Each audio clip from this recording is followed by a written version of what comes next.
Are messy spreadsheets holding back your analysis?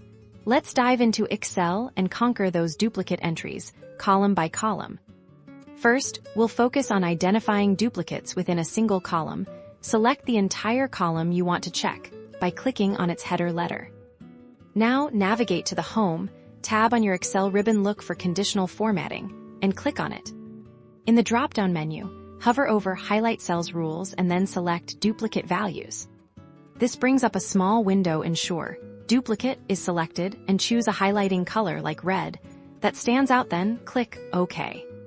Instantly, you'll see all the duplicate entries in your selected column highlighted, making them easy to spot. To remove these duplicates, go to the Data tab, find and click on the Remove Duplicates button.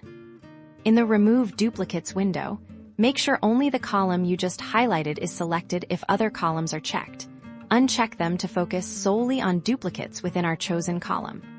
Click OK, and Excel will instantly remove all the duplicates, leaving you with a clean, unique list within that column. And just like that, your data is cleaner and ready for more accurate insights.